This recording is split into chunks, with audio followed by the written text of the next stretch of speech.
2024 was a strange year for video games, and when looking at the games released, it seems kind of bare. I mean, Nintendo was on year 8 of the Switch. They're saving everything they have for the Switch 2, so nothing noteworthy released from them. Microsoft, as usual, barely released a game or a reason to even buy an Xbox. Sony released the absolutely bonkers priced $700 PS5 Pro and the absolutely abysmal disaster of Concord. But thankfully, a couple indies that came out this year show where the industry should be heading, right? Because in 2024, there were over 14,000 layoffs. 14,000 people working within the industry lost their jobs this year, just to really highlight the downward trend that this whole thing is careening towards. And alright, while this year seems kind of bleak on paper, there still was a whole buttload of games out there made by passionate creators, and I played 24 of them in total. We need to highlight the best that this industry has to offer to keep it alive, and this time I'm ranking all of them from the worst to the best. Last year it was just my top 10 best, but this time we are doubling the list, all the way from stinky number 24 to golden number 1. Wait, don't forget to subscribe. If you want to comment, you have to subscribe and hit the like button down below. Okay, anyway. So starting off with the worst game that I played this year. I mean, not all of them are made by passionate creators. As is apparent by the past videos, I took time this year to revisit Fall Guys and see what happened and how it changed. I want to bury this topic once and for all on why Fall Guys was stripped of everything that made it a fun and engaging game. So, the core design philosophy was completely steamrolled and forgotten about. What was meant to be a fun, physics-based 3D platformer turned into a boring loading screen with some of the worst controlling 3D platforming I have ever played. When the core design of launching your character, that's it, just the physics, is taken away, what is made apparent is just how sloppy and slow the actual control is. It was overtaken by the investors at Epic Games and the aspect of collaboration skins, Roblox lobbies, and squeezing every last cent out of the little kids took over the original vision of what the game was. It is simply now just an investment for Epic Games' stock prices. Honestly, this shouldn't even qualify as a game. It's not a game anymore. It's just sad. And before I bury this, I checked up on the state of the game and it is the exact same as it was back in June. Let's see, we got Avatar: The Last Airbender, Inside Out, some Muppet skins, etc., and just some more creative updates. Rest in peace, little buddy.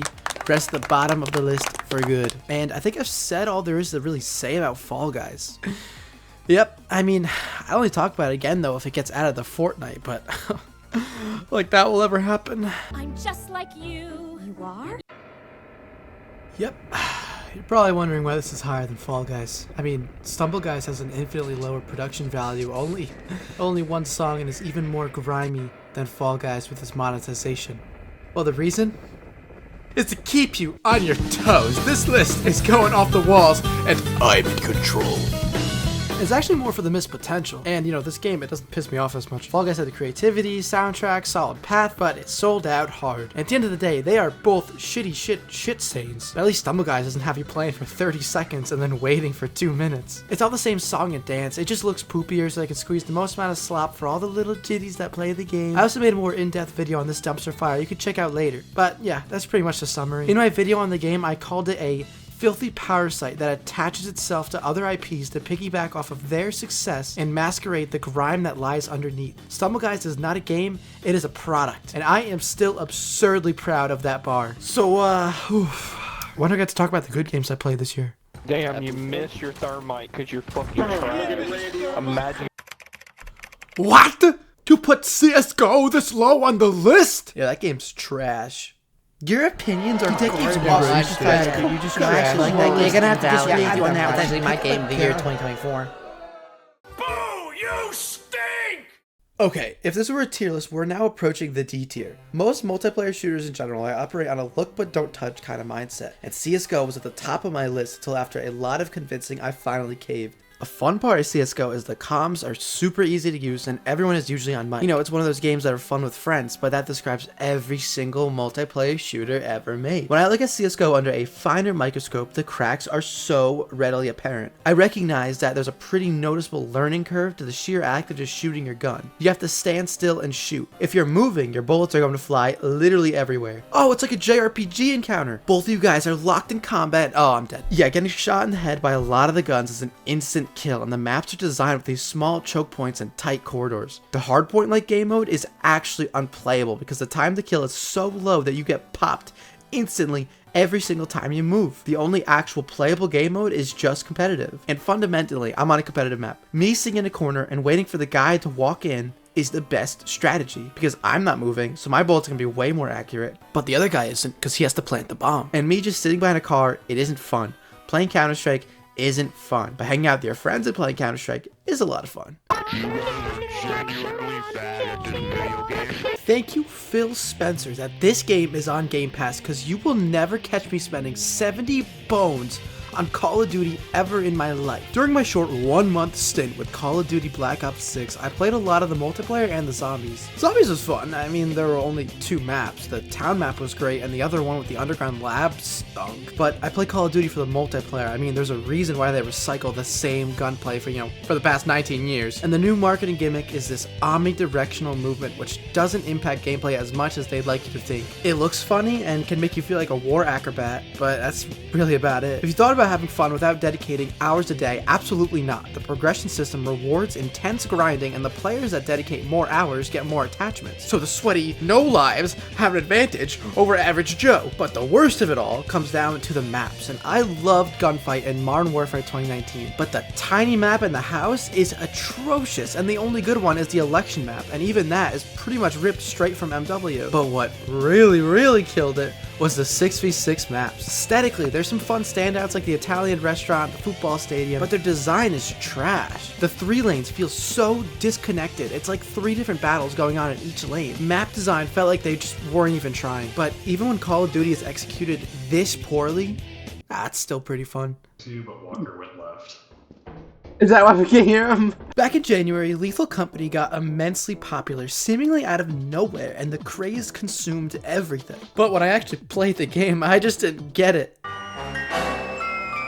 Just not entirely! Aesthetically, I like what they're doing. It has a very unique art style, and the sound design is great, and that tone is fantastic. It's able to be very silly while also legitimately placing crap in my own pants.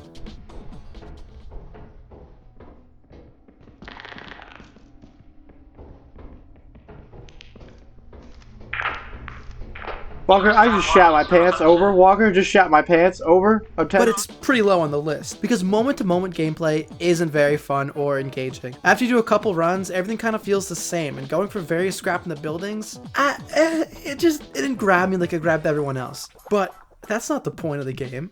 That's not why everyone likes it. The point is the proximity chat and being scared together with your crew. Rescuing your brothers in the heat of combat. That is a ton of fun. Data sent to the terminal. Over. Are you alive? He can't see. Over. He can't see. Over. Chris, we gotta go save him. Are you upstairs?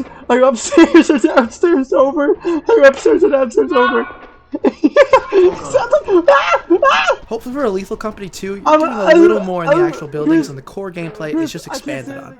And break time! With Lethal Company out of the way, the next couple games are what I would put in the B tier. They're all good in their own way and can stand on their own confidently. So, with that out of the way, give me a number 19. I really don't like mobile games, but I like Pokemon cards. And come on, you know I'm rocking. I got the ultra rare Gay Fat Pikachu VMAX, and I used to love the online card game, but then they shut it down. 30 times 190. Too much. Too much.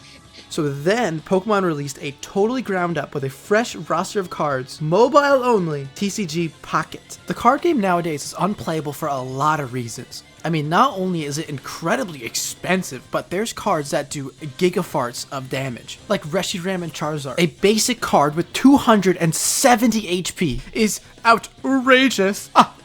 TCG Pocket's approach is having an entirely new roster of cards starting from the ground up. And that pocket in the name? No, it goes beyond just being on a phone and rather into the gameplay. Instead of a 60 card roster, it's now a 20 card roster, and matches can be wrapped up in sometimes like 2 minutes max. The best aspect is pulling packs don't require any real life dollars. I've got over 900 cards without spending any money. The worst aspect is the gameplay. And I'm not gonna sit here and say that the actual TCG game is approaching any chess boxing levels of thought, but it has some good depth behind it. You had a ton of options too. It wasn't solely dependent on luck. TCG Pocket has the mechanical depth of a puddle, a really small puddle. There are some matches where statistically you just don't get the cards you need. Sometimes you won't get your evolution or any other basic Pokemon to put on your bench. And if your opponent already got a 4 heads Misty on their basic Articuno EX, you lose and there's nothing you can do about it. It doesn't happen often, but when it does, it really stings. Overall, it's a good game. Those matches are still few and far between, and also from a business perspective, they did it. They made people buy the cards in real life. Please don't actually buy the cards in real life. It is such a waste of money. Just stick to the TCG Pocket. And you're like, please don't let there be a curse, please don't let there be a curse, please don't let there be Back in July, I went to the New York Mets with my pal Jake, but before the Mets, I hung around the Nintendo New York store, where I bought a physical copy of the Nintendo NES World Championship Edition. The Collector's Edition is pretty cool. There's a lot of knickknacks for 60 bones. Like, you got the gold cartridge, which has some crazy cool history. You got some cool cartridge art. Oh, and it also came with the video game. Nintendo World Championship NES Edition is short, bite-sized speedrun challenges of various NES games. And, that's it. Conceptually, I've always liked something like NES Remix, which is within the same vein. It's the same developers, but that was focused on cool challenges instead of speedrunning. Speedrunning is extremely hard and requires tons of hours and dedication, but it can be really, really fun. Putting speedrunning in these small challenges makes it super digestible and really replayable. The whole design of it, too, is super 80s. I thought that was really cute. And whilst trying to imitate the 1990s Nintendo World Championship, they limited themselves to the only NES games. I personally think this is the best way to play NES games, in these short bite-sized portions. And you're never playing a game for too long. There's just the right amount of challenges depending on the title. Because thank God I only had to play Ice Climber for 6 levels. I loved competing against real players across the globe. This is my monstrous 12-second Naysayer clip. And one of the weekly World Championships, I got first place. And just overall, the game necessarily doesn't do anything super wrong, but it doesn't excel in any category either. It bites off just as much as it can chew, knows what it is, stays in its own lane, and is, in my opinion, the perfect definition of B tier.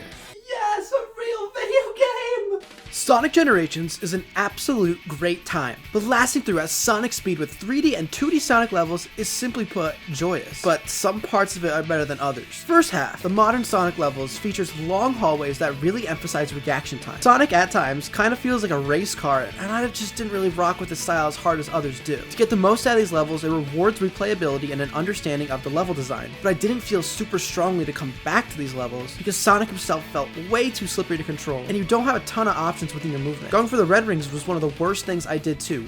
Way too much trial and error. For most of the rings, if you miss one, you can't go back. To go back, you have to replay the entire level over again. And when the goals just kind of blast through, it's kind of counterintuitive. But the second half, Classic Sonic, has some really great levels throughout. Almost all of them are certified slappers, but none that I would say break any new ground or go above and beyond what I expect out of a platformer. Instead, what Sonic has always hinged on was entertaining the player with these big, grand action set pieces.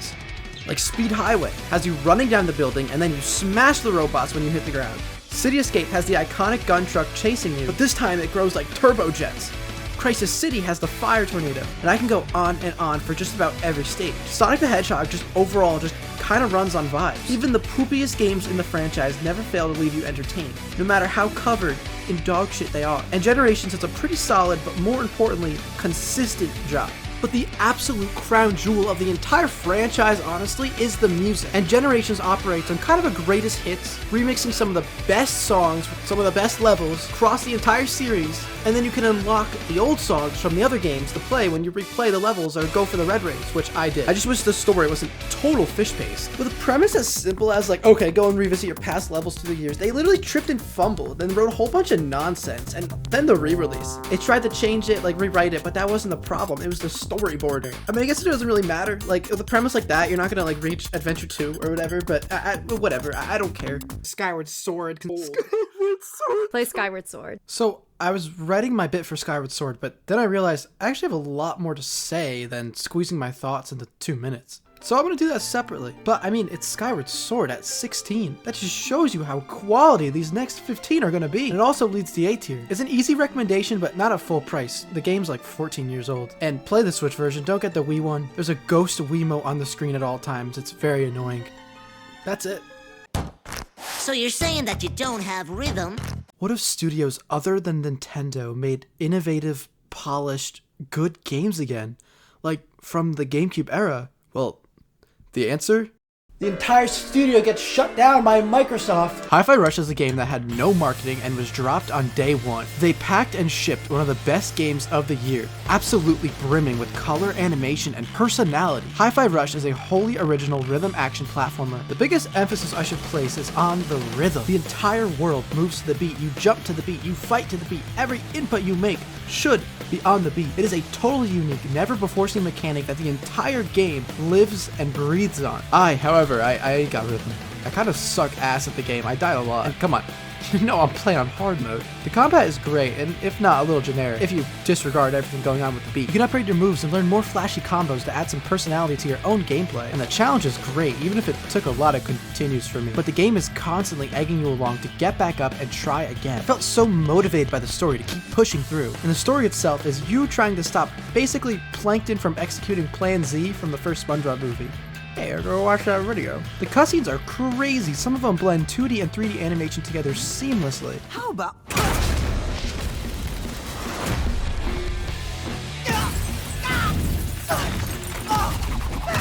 And the characters are so expressive and likable, especially the bosses, who you kill, by the way. Like, almost every boss explodes and dies, and it's never explained. The presentation overall is absolutely jaw-dropping. It is one of the most visually striking pieces of art I think I've ever seen in my entire life. Every frame is so beautiful, and it all translates into that gameplay so seamlessly.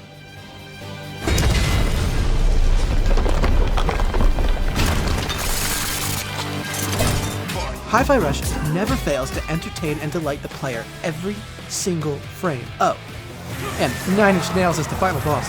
If I was better at rhythm games, I would personally enjoy this one a lot more. I recognize it as an S tier for some, but a little more stage variety is hopefully what the sequel will expand on. Wait a minute, they're doing a sequel? So Krafton, a South Korean publisher who also made PUBG, actually saved the company. So this segment is now dedicated to everyone at Krafton and South Korea. Hey, do a kickflip! What? Do a kickflip! Easily the slickest game of the year, I just couldn't get enough of Bomb Rush Cyberfunk. And I want to know when the sequel is coming. Bomb Rush Cyberfunk is an energetic, kinetic aesthetic, taking a lot of inspiration from Jet Set Radio and fully molding its own path forward. My favorite platformers all have an emphasis on movement. If just running around is fun, everything around it will in turn be. And Bomb Rush absolutely succeeds in this regard, featuring an absolutely slick skating flow. I would turn this game on after I beat it just to mess around on the maps and get those trophies. Easily the most fun trophy hunt I did this year. What the hard trophies require is just getting your combo score to the millions for each map. Controls are easy to pick up, but that's a real test of mastery, and for me, oh my god, it all came together so well. There's a lot of games with a deafening style, but not all of them have the gameplay to back up their claims. But not our Bomb Rush. Couldn't be precious Cyberfunk. Almost every aspect comes together great. Minus the presentation. The Jet Set inspiration is really made apparent, and I see it used as an excuse for stiff animation and light voice acting in the cutscenes. Everything else they're doing in the presentation, though, is absolutely fantastic. Luckily, though, that's not the main focus. The emphasis is placed on grinding and tagging. But of course, oink oink oink, the pickies had to go and ruin the game. I'm just trying to vibe out, but tagging graffiti spawns infinite cops. This is not the smartest gameplay choice on their part, because it really just de-emphasizes tagging graffiti spots. A total buzzkill on the flow, but I'll let it slide. Playa. You can vote for Shin Megami Tensei Nocturne. But that's so much. Oh, but it's worth it. There's not a lot of people that know what Shin Megami Tensei is, so let me school you. SMT is an RPG for BGAs. Big grown adults. I started with 5 and worked my way down to 4 because the plot just immediately hooked me. Wait. Quality of the gameplay might be a little bad because it was originally meant to be played on this. You start as a samurai in a quiet eastern village of Mikado. There's a couple of digital anachronisms sprinkled throughout until you discover the entire modern city of Tokyo beneath the surface, crawling with demons. Right off the bat, the art has some of the most insane demon designs in the entire franchise, and it strangely reminds me a lot of The Legend of Korra. The duality on the box is a staple of the franchise, namely the choices between law and chaos, and how you want to shape the world. SMT4's writing for each character choice is actually incredible. The writing exemplifies both choices making it a really difficult decision which side to choose at the end. I personally went with Law, which ends in all of the unclean Tokyo getting demolished by angels and yourself dying underneath the rubble for Mikado to reign supreme. It's a great game, trust me, but I wonder what happens in the secret nihilistic ending. This black hole will destroy the entire world, ending the game.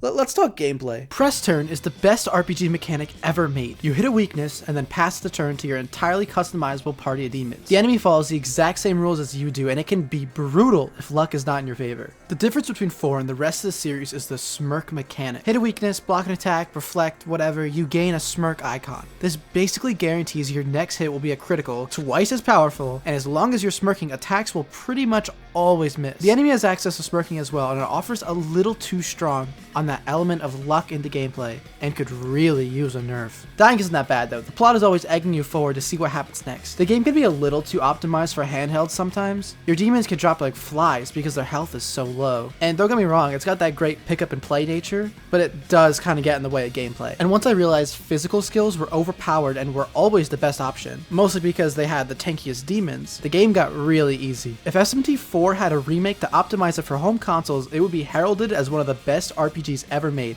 And no, I'm not kidding. Cooper was defeated, and Yoshi's story came to a close. Playing this next game makes me feel like a cozy warm blanket and a cup of cocoa. I was absolutely enchanted by Yoshi's Woolly World this year. I haven't played it since it came out on Wii U 11 years ago, so it was a treat to go back and play the 3DS version. It's a very complete package stuffed with all quality ingredients. Beautiful art, warm soundtrack, bountiful collectibles, and absurdly good and memorable level design. Each level is very distinct from each other, like Yoshi's Curtain Call. The whole level is racing down these curtain slides. Bullet Bill's a last ride. You have to stay on this challenging cotton path. The Great Pyramid beckons, going through temple doors to find these keys all for the center door. I could do this for every single level. They all have their own unique flair and style. A lot of 2D platformers like, let's say, Mario Wonder, don't give you a very rich incentive to collect the coins other than completion. Yoshi, well, yeah, it has a big checklist, but only 2 of them really matter to me. Getting all the smiley flowers rewards you with a hidden level at the end of the world, and each level's yarn balls reward you with a unique Yoshi design that you can play as. Going for these collectibles is what makes Yoshi Yoshi, and give those levels the real meat, and adds that real sense of replayability. Probably the best game on Wii U that isn't on Switch. I played this game at PAX in 2022 and I met the lead developer, and I met that guy. But I've been waiting for Anton Blast for a long while, for it to actually come out. Even if it had a rocky release day, the PC version was very, very polished. It's sold and reviewed super well, and it's the best case scenario for an indie platformer. Simply put, Anton Blast is a blast.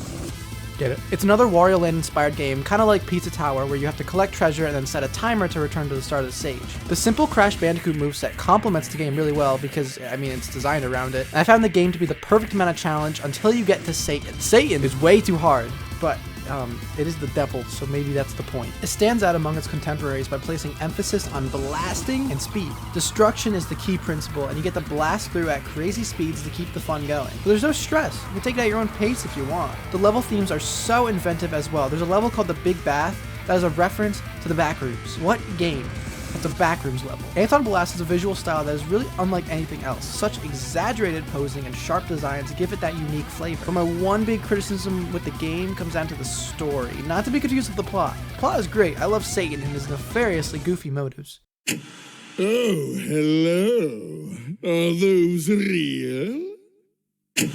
And I mean, come on, you're playing a 2D platformer, like, what do you really expect? But I really found the Anton dialogue just not funny. And the ending could have used more explosions and better storyboarding. All nitpicks in the grand scheme of the game. It's still a worthwhile experience. I mean, and it's only $20? The top 10!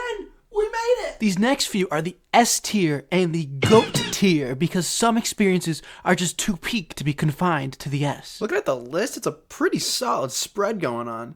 And let's start with the top 10. It feels like I'm cheating playing a 3D Mario because he's always going to be at the top of the list. But I mean, it is always for good reason. I finally spent that time with Bowser's Fury this year, and while a much smaller experience compared to something like Odyssey or even 3D World, I mean, Super Mario is Super Mario for a reason. Mario's controls are lifted straight out of 3D World, which includes a run button. I was super mixed on this run button at first because it takes your thumb off the camera stick, but the game is designed around Mario's base speed, so it's really not that bad. I also mapped run to a shoulder button. happen, so I got around it myself. The world this time around is all interconnected in cat ruins. There's no longer any loading zones, and the levels weave together through the vast ocean with plethora. This is both the Mario's benefit and to his detriment. Each level's theme has much smaller distinguishing features as opposed to, let's say, a Metro Kingdom versus the Lost Kingdom. But the rapid pace at which you can knock out these challenges is super fun and rewarding. It's kind of a no-nonsense type of design, and it reminds me a lot of Banjo. The design of each area is still razor tight as you'd come to expect out of Mario, but a stronger visual identity is what would make each area stand out way better in my mind. The levels themselves are still fun, but just not super memorable. Instead, Bowser is what defines Bowser's Fury.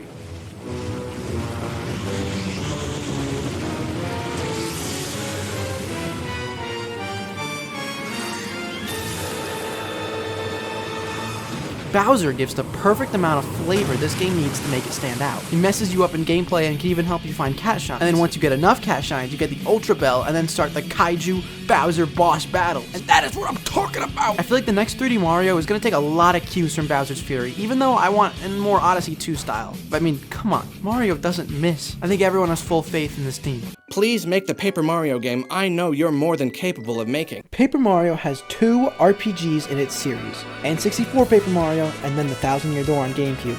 After 20 years, they finally remade it. Ever since Color Splash's reveal almost 9 years ago, fans have been clamoring to get the Thousand Year Door remade. I am fans. I played this game when I was a baby. It was one of the only games I finished start to finish on the GameCube, and over the course of these past 20 years, I've watched Paper Mario lose its way. I played most of them too, of course. Super was great, Mimi put shit in my own pants. But even as a kid, I knew Sticker Star was sauceless trash. Why am I looking up walkthroughs on how to get past a desert level at 9 years old? And then I played Paper Mario 64 on the Virtual Console, and I was like, wow, this is like the Thousand Year Door. And then I played Color Splash, and as a 12-year-old kid, I made it to the mansion level, but because I didn't beat the level in an hour, the game booted me back to the start, and I had to redo the entire puzzle back from the beginning. That's when I said, F this, Color Splash is gay and stupid, I'm selling it. And that I did. Do you know how bad a Mario game has to be to get a 12-year-old to give up? 4 years later, Origami King comes around, I said, sorry Nintendo, I'm done. What game was I talking about again? Revisiting the Thousand Year Door after all these years reminded me why I stuck through this series, because at its core, it is still a solid and refined masterpiece. The story takes you on a world-traveling adventure, but it's those characters you meet within each chapter that gives the nasty world life. Each chapter's setup is like an episode of a grander show. The partners are all fleshed out characters with distinct personalities, and they all shine because of the writing. Off the top of my head, there's so many memorable little scenes I can remember, like the 100 I love yous from Frankie, shooting yourself into the moon out of a cannon, Bobbery's dead wife, every female character giving Mario a little smooch, and then Bowser. King Bowser is the funniest character in every Mario RPG, and he might be at his best in this game, because the plot forces him into a backseat role, but he's not taking that line down. Even the lesser characters like Puny, and Cortez are all unique with their own personality, and you try and tell me the names of any of the guys in that new Mario and Luigi game. Like, come on. And the gameplay, mwah! Something so simple, it's a great entry RPG for kids that could be so mechanically deep with the badge system to personally adjust and augment different aspects of gameplay. And the stage show gimmick is so expanded on in the remake. Oh, mamma mia! I'm just glad kids get to play this Paper Mario and not Color Splash. Where's that damn 4th Chaos Emerald? Leave it to the GOAT, Shadow the Hedgehog, to make the best Sonic game ever made. Sonic has never controlled right. He's either too fast, too slow, or too slippery until Shadow Generations. Shadow Generations, while a companion piece to Sonic Generations, is a wildly different game in almost every aspect. Shadow is the perfect amount of speed where it's not split-second reactions in Generations, but just thoughtful level design. Doom Bowers are a great gimmick for Shadow. They give already meaty stages another layer of added variety. Like in Kingdom Valley, there's a large stretch of water where you mess around with Doom Surf, and then you use that Doom Surf in the Metal Overlord boss fight. And the story is actually well made. They took the limited concept of Sonic Generations and gave it to Shadow, who as a character just has a deep and rich past. Sonic's past is goofy, like, oh hey, it's Sonic from the Genesis, but Shadow has to reconquer his demons in black dude. Speaking of the guy, In every zone, you're playing like normal, and then Black Doom comes around and seamlessly morphs the stage into a Doom Zone Radical Highway. These segments are not just imaginative, but add bursts of challenge and fun. When a game can pull off cinematics through gameplay, it adds a huge layer of depth and passion to elevate scenarios. More on that later. When you're out of levels, the game sharks you in the white space, which is what the next iteration of Sonic Frontier should be, but we all know it's not going to be. They put like 200 like ding-dongs to collect around the map with no checklist, so that's a little stupid. Or maybe I'm a little stupid because I collected all the knickknacks. White space is also fun to mess around with all the weird structures and mini gameplay challenges it has to offer. Although Sonic is the face of Sega, his games consistently for 25 years have come out half-baked in some capacity. Shadow Generations feels like a miracle from Sonic Team and raised the bar of the franchise really, really high up. Will Frontiers 2 learn from Shadow or blunder the whole franchise again? Hey, I don't know, but Sega has never looked this good since the Genesis. Xenoblade I'm is... the girl with the gall. I said, Xenoblade I'm the is... girl with the gall. The girl with the gall. Xenoblade gets a bad rap for all the boobies and the Furbies and the anime robots, but if you actually sit down and play this series, it's actually really good. Talking about the third one, of course. I skipped straight to 3. The first one's story didn't really interest me, and the second one is for weebs, so this is probably the best choice. Most people take issue with the gameplay in Xenoblade. From the outside looking in, it's just auto combat, watching your guys do all the work and occasionally helping them out. But no! It's actually not! You take control of 6 different characters basically at once, and you are the commander. You have to spec out each class and ability to maximize survivability, and it can get pretty challenging. Sometimes it can just be really overwhelming with all the options at your disposal, but you'll figure it out, champ. I believe in you.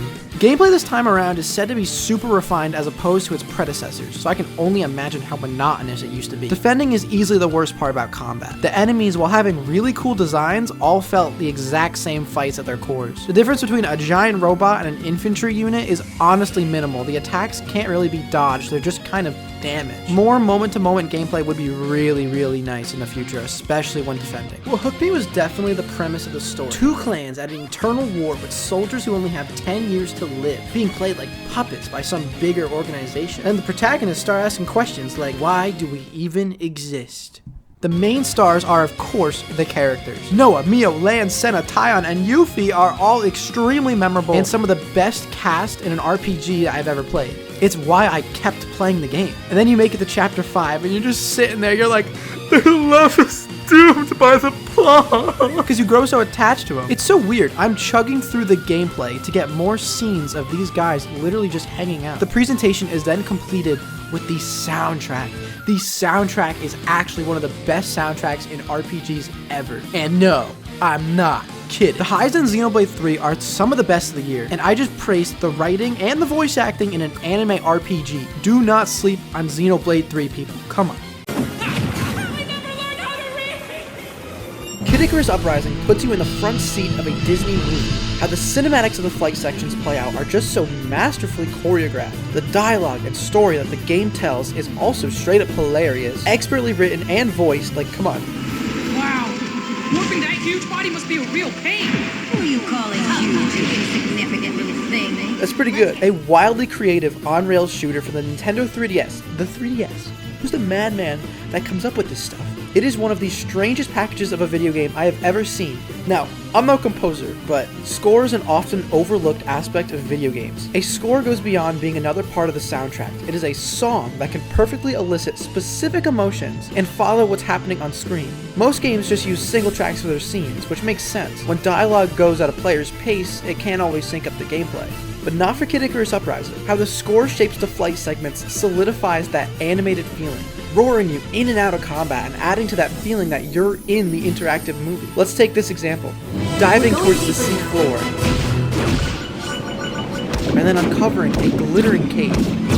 But extending their reach to the sea and land is completely unacceptable. As the goddess of light... After you explore the glittering cave, you move further into a sunken city beneath the ocean. I guess this used to be a city? Do you see how the score guides the player? The game never takes your hands out of the action. And until you get on land. Land battles aren't as fun, but honestly, it's just because of how the controls are. You know, it's a basic dodge, and you shoot third-person shooter style, but the camera, it just gets really tight, and Pit doesn't move as seamlessly as I'd like him to because I only have the circle pad. That said, if the game was just air battles, it would get old quick. So the change-up is nice and all, but it just needs better controls, because it's still good. Like, remaster Kid Icarus Uprising, it would fix every issue this game has. I shall keep her in my prison. Zelda Echoes of Wisdom is probably the best 2D Zelda game ever made. But give it 5 months until the entire internet turns on it and calls it trash. There's supreme amounts of polish, and Echoes of Wisdom is written all over the game. Look at this random fishing house in the sea village. There's this giant, silly fish at the top. The save point from A Link Between Worlds was over here on the counter. Over the bed, there are 3 individually textured books. The sticky notes on the metal pipes. The coffee mug over the map. There are so many little tiny details and love baked into this one house that has 0 importance. You actually do nothing in this house. It serves literally 0 plot relevance, and they do this individuality with every single house in the game. I bet you didn't even know there's a very specific animation for picking up an item when climbing a rope. How many people saw this animation? Polish goes beyond the looks and seeps right in the gameplay. With how expressive Zelda can be in her moveset, there were no glitches when I played. I was mixing hundreds of combinations of the echoes and never ran into a single issue. And the ecosystem, it has its quirks. Yes, the menu can be tedious late in the game, and sometimes I want to hit things with a sword. But wait a minute, the game lets you literally do just that. Putting the sword on a timer was a great idea, and experimenting with the ecosystem was way more fun. The summoner role, though, can lead to so many creative opportunities. The most fun I had with this game was outsmarting Nintendo at their own puzzles, except it's actually baked into the game design to outsmart the puzzles and solve them in your own way.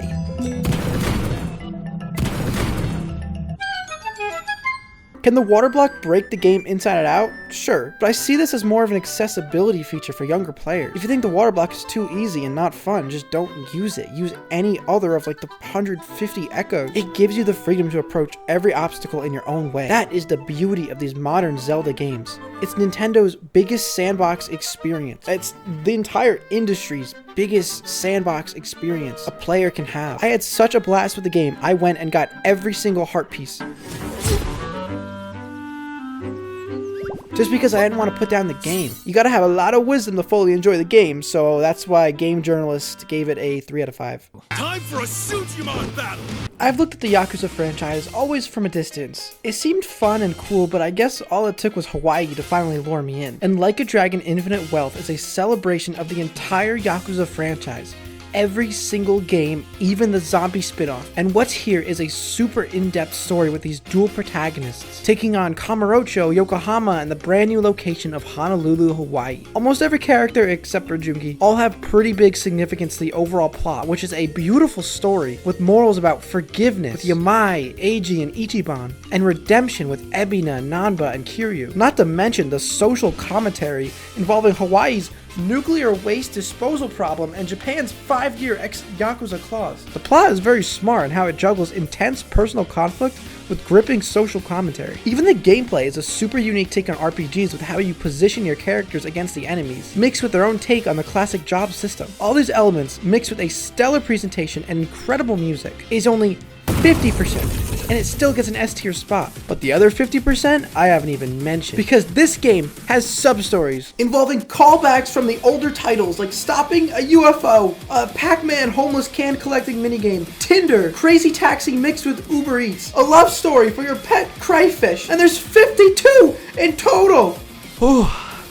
But that's only 10%. Because there's an entire Pokemon side quest where you train and battle Sujimon. Sujimon, ladies and gentlemen, that you have to catch as well and battle the elite Suji 4 across Hawaii with your Sujimon that you catch, battle, and train. And then you have to take on the Suji champion of the Suji League to regain honor for all of Sujimon. And then there's Animal Crossing. Dondoko Island is an Animal Crossing New Horizons game where you have to invite residents and get your island to a 5-star resort. And you can place buildings anywhere you want, and you can hold tours for the residents to come in and stay, and they have their own story within Dondoko Island. But that's only 20%, and you know I'm a Suji champion, you know I have that 5-star resort, and you know I got that platinum trophy for Like a Dragon Infinite Wealth. Playing college ball, you know.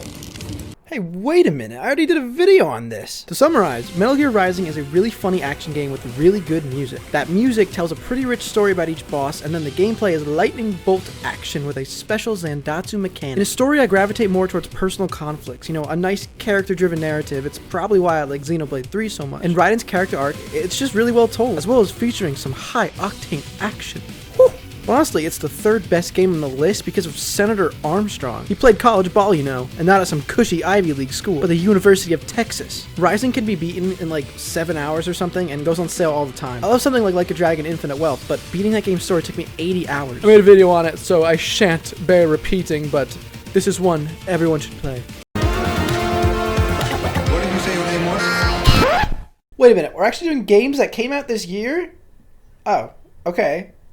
Then Astrobot is a theme park that I never want to leave. Every level this game ropes you in is a masterpiece expertly designed to never slow down the pace. Much like Mario Galaxy, Astro's moveset is simplified. You can jump, hover, punch, and spin. It's how the game takes those couple of moves, reins Astro in, and then builds these jungle gyms all around it. Now, I love something like Mario 64, but you can skip whole chunks of power stars in literally about 20 seconds. There's fun in taking the game's mechanics and just ripping it apart, but there's also fun when the design is tightly fine-tuned around the player. Every part of the level the player is forced to interact with, so the designers are able to take you on a roller coaster ride of pure bliss. It is idea after idea after idea, and every single mechanic is always a blast. There is no low point. Even the water levels are good. Yes, and they got this guy in the game. It's my favorite character. I love this game. My favorite level is definitely the bathhouse level. You get a power-up that turns you into a sponge to suck up all the water and then spit it right back out. You use it to douse these goop monsters, but when you're big, it also gives you the power to just smash through these bamboo blocks. Shooting water can also be used for platforming when you have to bring out water at these sponge blocks to progress.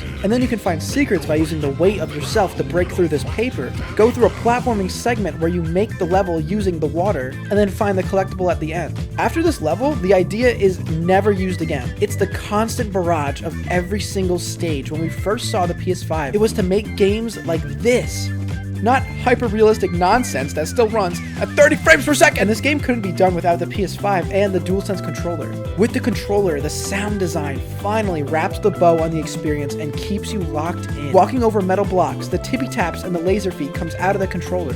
The octopus power-up, punching those gloves, it also comes out of the controller. And then they put the resistance up on the triggers. All these jewels that fall at the end of the level, you feel them all around the controller as Astro sifts through them. A game has never felt so alive in every aspect of the word. When you get the platinum trophy on Astro's Playroom, the description says, "See you in Astro's next big adventure." I waited 4 years for Astrobot's first full game, and it delivered in every single regard. Absolutely worthy of Game of the Year, but not my Game of the Year. In fact, my Game of the Year is...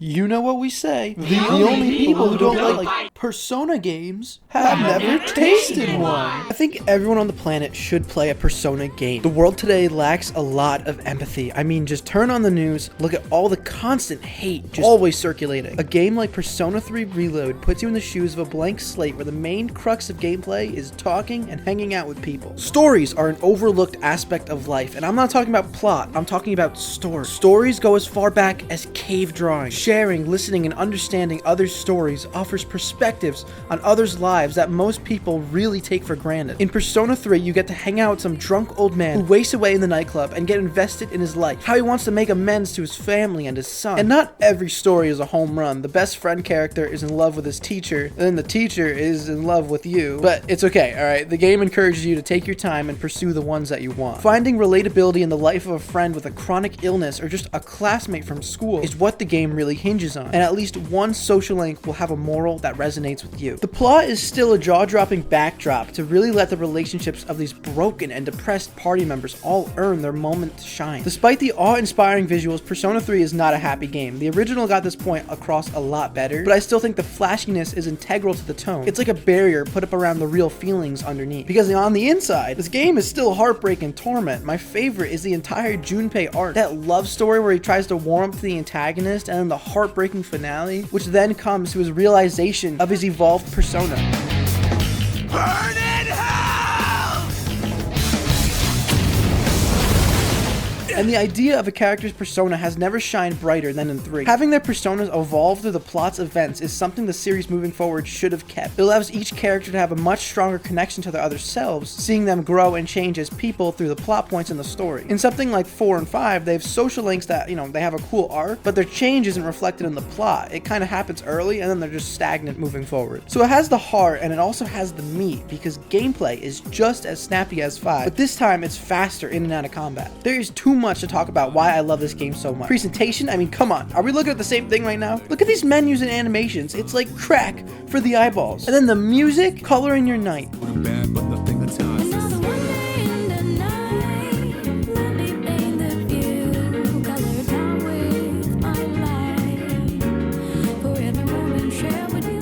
Unavoidable battle.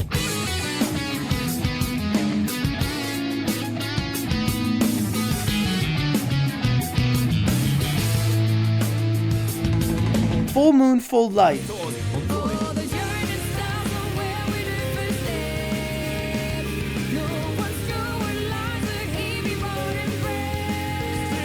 It's going down now.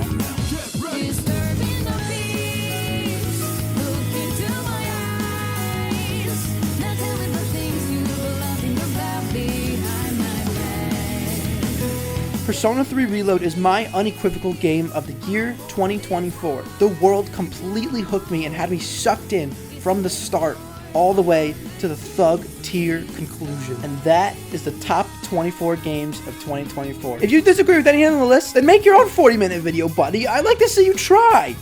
Moron! And good night, corporate America.